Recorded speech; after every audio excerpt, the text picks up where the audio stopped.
اچھا جناب، یہ ریلوے گراؤنڈ ہے اور یہاں پہ ایک آٹومیٹک ایک بہت پیارا سا ایک ڈیم بھی بنا ہوا تھا. اب اس ڈیم کو یہاں سے ٹریکٹر سے صاف کر کے یہ کٹائی کی گئی اور یہ پانی جو ہے یہ اس شہر پہ تھرو کر دیا گیا.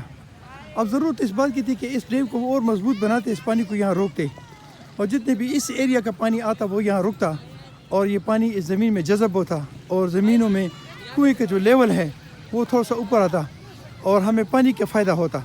وہ انہوں نے یہاں سے رخ دے کر اور یہ پانی اس پہ تھرو کر دیا ہے.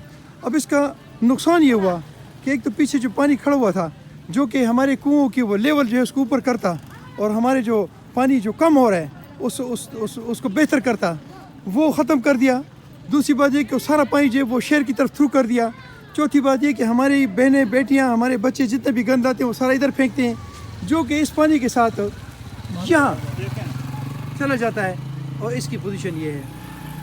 اب چاہے گورنمنٹ نے کیا کسی بندے نے کی ہے، اس کی عقل کو بھی سلام، اس بندے کو بھی سلام، اس کی دانش کو بھی سلام کہ ایک اچھا خاصا آپ کے پاس ایک ڈیم بنا ہوا تھا، یہاں پانی رک رہا تھا جو قوم اور ملک اور عوام کو فائدہ تھا، مسلمانوں کو فائدہ تھا.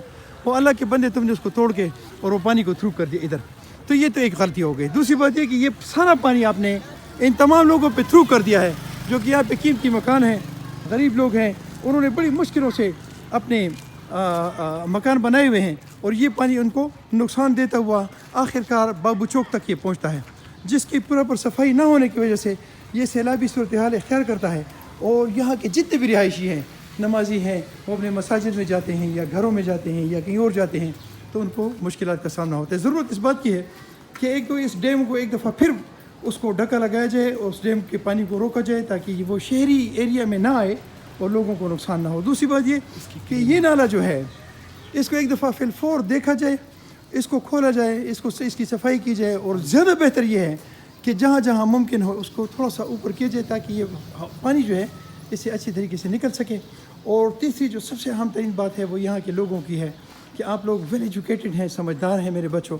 خدا نہ ان نالوں میں آپ شاپرز مت پھینکیں، آپ اپنے گھروں کا کوڑا کرکٹ مت پھینکیں تاکہ بارشی سیلابی صورتحال میں آپ کے گھروں کو نقصان نہ دے.